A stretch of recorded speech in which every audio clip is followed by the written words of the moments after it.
अस्सलाम वालेकुम एवरीवन। इस वीडियो का टॉपिक है secret code for more financial risk. इस वीडियो को शुरू करने से पहले मैं कुरान की एक आयत के बारे में बात करूंगा, जिसका मफहूम यह है कि इस ज़मीन पर कोई भी चीज़ ऐसी नहीं है जिसका रिस्क अल्लाह ने नहीं लिखा। और जो भी जानदार चीज़ें हैं इस ज़मीन पर, अल्लाह ने उन सब का रिस्क एक किताब में लिखा हुआ है। ये वर्ड्स अल्लाह ने डायरेक्ट कुरान में लिख दिए। सबसे पहले आपको इस चीज़ पर ट्रस्ट होना चाहिए कि जो आपका रिस्क है वो अल्लाह ताला ने ऑलरेडी लिख दिया हुआ है। अब मैं आपको ऐसी 4 चीज़ें बताऊँगा और वो चारों चीज़ें कुरान में वाज़िह लिखी हुई हैं कि अगर आप वो चारों चीज़ें अपनी पर्सनैलिटी के अंदर अगर आप वो कर लेते हो, तो जो आपका रिस्क है वो अल्लाह बढ़ा देता है। लेकिन उससे पहले मैं आपके साथ 3 स्टोरी शेयर करूँगा, जो कि सिचुएशन से रिलेट करती हैं। मेरी एक अपनी पर्सनल स्टोरी है, एक मेरे फादर की है और एक मेरे दोस्त के फादर की है। सबसे पहले मैं आपको अपनी स्टोरी शेयर करता हूँ। देयर वाज़ अ टाइम तकरीबन 1 डेढ़ साल पहले जब मेरे पास फाइनेंशियल बर्डन था। और वो टाइम था कि कैसा टाइम होता है जब आपको लिटरली कुछ भी नहीं नज़र आ रहा होता कि उसके बाद आपने क्या करना है। लेकिन मैं आपको इतनी सी एग्ज़ाम्पल देता हूँ कि मेरे सामने एक प्रोडक्ट थी, बेसिकली वो डिजिटल प्रोडक्ट थी। वो मैंने ऐसे ही मैं स्क्रॉल कर रहा था सोशल मीडिया और वो मेरे सामने आ गई। सो मैंने क्या किया, मैंने इस प्रोडक्ट का आइडिया लिया और मैंने थोड़ा-सा सोचा कि अगर इस प्रोडक्ट को यूएस मार्केट में ऑनलाइन सेल किया जाए, तो कैसा रिस्पॉन्स आता है, ठीक है? और जो लोग अगर ई-कॉमर्स करते हैं या अगर आप देख रहे हो या आप जानते हो कि अगर आप कोई भी प्रोडक्ट या ऑनलाइन सेल करते हो तो वो इतना आसान नहीं होता, ठीक है? लेकिन वो मेरी पहली प्रोडक्ट थी और मैं आपको ये बता दूँ कि उस वक़्त जो मेरे पे फाइनेंशियल बर्डन था वो आप ऐसे समझ लो कि मैं ज़ीरो पर था, यानी कि मेरे एक्सपेंसेस बहुत ज़्यादा थे और मुझे उस वक़्त फाइनेंस की ज़रूरत थी, ठीक है? और मुझे रिस्क चाहिए था। तो मैंने वो प्रोडक्ट यूएस में सेल करना शुरू की, उसकी मार्केटिंग की। और एज़ ए सेड जो लोग ई-कॉमर्स जानते हैं, पहली प्रोडक्ट या इस तरह से चीज़ें करना आपके लिए इतना ईज़ी नहीं होता।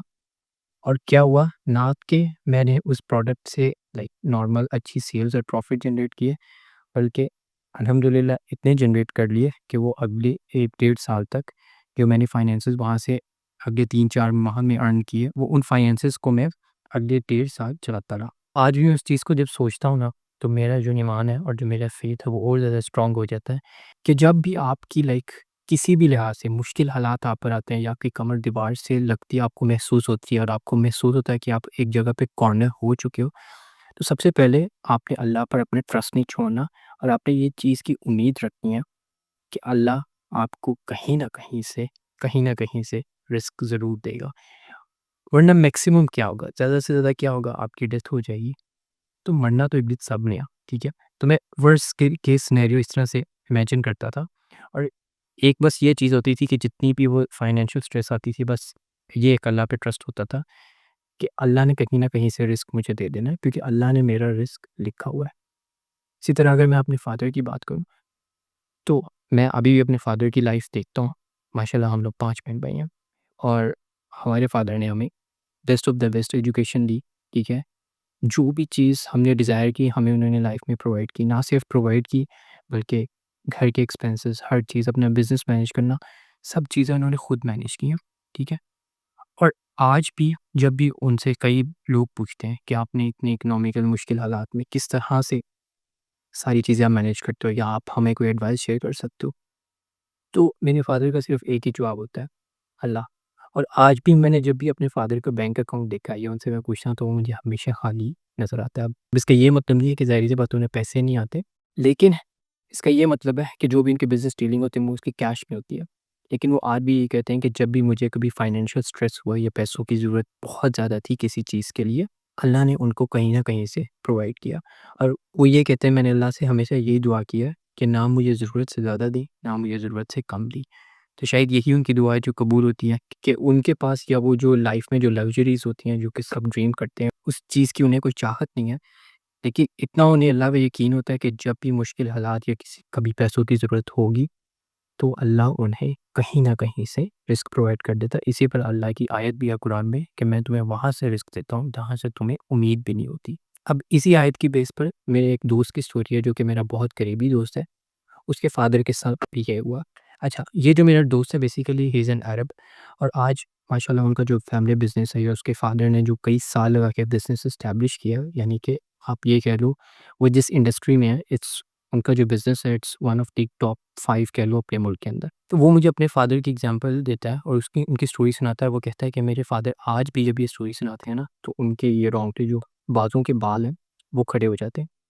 वो कहते हैं कि जब उन्होंने ये बिज़नेस शुरू किया था ना, जो भी उनका वो बिज़नेस है जिस इंडस्ट्री में, तो $50,000 आप डॉलर कर लो, ये उन्होंने इन्वेस्ट किए थे। और क्या हुआ कि उनके पास एक कस्टमर आया बेसिकली बिज़नेस करने की सूरत में, या बिज़नेस पार्टनर कह लो, और उस पार्टनर ने ऑलमोस्ट इतनी अमाउंट के करीब ही जो है ना, उन्हें स्कैम किया, जो कि उनकी थी। बेसिकली कस्टमर सर्विस ले गया, लेकिन उसने पेमेंट नहीं दी। जब मेरा दोस्त बताता है कि वो स्कैम होने के बाद उसके फादर पर इतना फाइनेंशियल बर्डन था कि उन्हें बस यही था कि अब मैं कुछ देर के बाद यानी कि बिज़नेस बैंकरप्ट हो जाएगा। लेकिन उससे पहले उन्होंने क्या किया, वो कहते हैं कि उन्होंने एक रात एक तहज्जुद के टाइम 2 रकात नमाज़ पढ़ी और अल्लाह से बस दुआ की कि अल्लाह, मैं इस मुसीबत में हूँ, मुझे नहीं पता मैं कैसे निकलूँगा, तू मुझे निकाल। और वो कहते हैं कि मैंने लाइक जैसे कहते हैं ना, एक दुआ जो दिल से निकलती है, दिल से की कि इस मुश्किल में हूँ, अल्लाह मेरी मदद कर। कहते हैं कि कुछ ही दिनों के बाद जितनी उन्हें अमाउंट रिक्वायर्ड थी ना, ना उससे $1 कम, ना उससे $1 ज़्यादा। कहते हैं कि कोई उनका कस्टमर था जो कि सूडान से था बेसिकली, वहाँ का कोई बिज़नेसमैन था और ये पुराने दौर की बात है, उस दौर में सोशल मीडिया नहीं होता था, जो बिज़नेस ट्रांज़ैक्शन है वो और जो ट्रस्ट होता था वो ऐसे फ़ेस टू फ़ेस मीटिंग्स करके और इस तरह से डेवलप होता था। तो वो कहते हैं कि एक बिज़नेसमैन उनके पास आया, जिसने उनकी सर्विस आज से 6 माह बाद लेनी थी, लेकिन वो सूडान जाने से पहले उनको उतनी ही अमाउंट बेसिकली $50,000 के इर्द-गिर्द उनकी अमाउंट थी जो उनको स्कैम हुआ था, एग्ज़ैक्ट वही अमाउंट उनको दे के चला गया और कहा कि मैं कुछ अरसे के बाद आपसे अपनी सर्विसेज़ लूँगा। अब ज़ाहिर-सी बात है, उन पे कुछ लोन्स थे, कुछ एक्सपेंसेस थे जो कि उन्होंने देने थे, जिसकी वजह से उन्हें फाइनेंशियल बर्डन था। उसके फादर को वो जो अमाउंट मिली, उन्होंने वो सारे एक्सपेंसेस कर दिए, अपने लोन सारे कर दिए और फिर बिज़नेस रनिंग में आ गया। जब रनिंग में आ गया, अच्छा बिज़नेस चलना शुरू हो गया। जब अच्छा चला तो वो 6 मंथ्स के बाद वो जो कस्टमर था, वो वापस आया अपनी सर्विसेज़ लेने के लिए। उसके फादर ने ना, जब वो आया तो उससे उन्होंने ये सवाल पूछा कि आपने सर्विसेज़ तो बाद में ली हैं, लेकिन आप पहले क्यों मुझे पेमेंट देकर चले गए? वो कहते हैं कि जो सर्विसेज़ थी उसके लिए और भी बिज़नेसेस मौजूद थे, लेकिन कहते हैं कि जब मैंने आपसे मिला यानी कि मेरे दोस्त के फादर से, वो बिज़नेसमैन, तो कहते हैं मुझे आपकी शक्ल को देखकर, आपकी हालत को देखकर मुझे ऐसा फ़ील हुआ कि आपको इन पैसों की ज़रूरत है, ठीक है? वो कहते हैं बस मुझे ये ख़्याल आया, मैंने आपको वो पैसे दे दिए और मैंने फिर कहा कि चलो कोई बात नहीं, इसको मैं अभी पैसे दे देता हूँ, सर्विसेज़ तो मैंने इनकी लेनी ही लेनी है, तो मैं बाद में ले लूँगा। लेकिन उनके लिए यानी कि मेरे दोस्त के फादर के लिए वो टाइम बहुत इम्पोर्टेंट था, जो कि उन्हें वो पैसे दे के गए। फिर मेरे दोस्त के फादर ने उन्हें वो स्टोरी उनको सुनाई कि उन्होंने अल्लाह के आगे दुआ की थी और वो दुआ कबूल हुई, जिसमें अल्लाह ने वो सूडानी बिज़नेसमैन को उनका वसीला बनाया। आज भी जब वो उसके फादर ये स्टोरी सुनाते हैं, तो आज भी वो इसी तरह यानी कि उनकी आँखों में आँसू आ जाते हैं और वो शुक्र करते हैं अल्लाह का। बात यहाँ पे वही आ जाती है कि अल्लाह ने उस जगह पे रिज़्क लिखा होता है जहाँ पे इंसान की उम्मीद भी नहीं होती और अल्लाह ने खुद ही उस इंसान के ख़्याल में डाल दिया कि दूसरे इंसान को पैसे की ज़रूरत है, रिस्क की ज़रूरत है, जो कि उसको दे के गया। इन स्टोरीज़ के बाद आपको मैं 4 टिप्स दूँगा जो कि कुरान में है, जो कि रिस्क से रिलेटेड है। अल्लाह ने वो 4 चीज़ें वाज़ेह मेंशन की हुई है और बार-बार कहा है अल्लाह ने कि अगर तुम ये करोगे, मैं तुम्हें रिस्क दूँगा। उन चारों सिचुएशंस में आया बेसिकली आयत का मफ़हूम यही है। किसी में अल्लाह ने कहा मैं आपको रिस्क दूँगा जहाँ से आपको उम्मीद नहीं है। किसी एक आयत में अल्लाह ने कहा कि अगर तुम ये करोगे, मैं तुम पर अपने यानी कि रिज़्क की बारिश करूँगा। सबसे पहली जो चीज़ है जो अल्लाह ने मेंशन किया हुआ है सदका। अगर आप अल्लाह की राह में मदद करते हो, तो अल्लाह आपको भी दे और इस पे हदीस भी है कि आप जो चैरिटी करते हो, चैरिटी करने से आपकी दौलत कम नहीं होती बल्कि बढ़ती है। दूसरी चीज़ है इस्तग़फ़ार। जितनी बार आप अल्लाह से इस्तग़फ़ार करते हो, इसका ज़िक्र करते हो, उससे भी अल्लाह आप पर अपने रिज़्क की बारिश करता है। ये भी कुरान की आयत है। जो नंबर 3 पे वो है अल्लाह पर तवक्कल करना। बेसिकली तवक्कल अल्लाह से डरना, वो चीज़ें ना करना जो अल्लाह को नापसंद नहीं है। अब तवक्कल से कैसे आपका रिज़्क बढ़ता है? जब आपके अंदर तवक्कल होगा, जब आप बिज़नेस ट्रांज़ैक्शन कर रहे हो, आप किसी को स्कैम नहीं करोगे। तो लोग मे बी शुरू में आपका बिज़नेस स्लो, लेकिन वो जो आपके बिज़नेस में ट्रस्ट बनता जाएगा ना, तो वही जो कस्टमर होंगे वो विद द टाइम वो आपके साथ लाइफ टाइम के लिए जुड़ जाएँगे क्योंकि उन्हें पता है ये बंदा ट्रस्टेबल है, ठीक है? लेकिन जो आपके बेशक कॉम्पिटिटर्स हैं अगर वो तवक्कल नहीं है उनमें और वो लोगों के साथ ईमानदारी से काम नहीं कर रहे, तो उसका नुकसान क्या होगा? वक़्ती तौर पे तो उन्हें फ़ायदा हो जाएगा, लेकिन विद द टाइम वही जो कस्टमर्स उनके पास थे, वही आपके पास आना शुरू हो जाएँगे, ठीक है? क्योंकि बाकियों को उन पे ट्रस्ट रह ही नहीं गया। ट्रस्ट ऐसी चीज़ है जो कि एस्टेब्लिश करने में आपको बहुत टाइम लगता है, ठीक है? और जो लोग स्कैम या इस तरह से छोटे रास्तों से, ठीक है, या शॉर्टकट से अपना रिस्क कमाना चाहते हैं, वक्ती तौर पे उनको मिल जाएगा, लेकिन लॉन्ग टर्म में क्योंकि ट्रस्ट एक लंबे अरसे के बाद गेन होता है, तो वो इतना सब्र नहीं होता उनमें। लेकिन एट द एंड वो रिग्रेट करते हैं जब वो सारा कुछ जो उन्होंने शॉर्ट टर्म से गेन किया होता है वो उनसे जब छूट जाता है। और आपने जिसने उन्होंने एक ट्रस्ट इस्टेब्लिश किया होता है सालों लगा के लोगों के दरमियान तवक्कल के थ्रू, तो फिर अल्लाह आपका रिस्क बढ़ाता जाता है।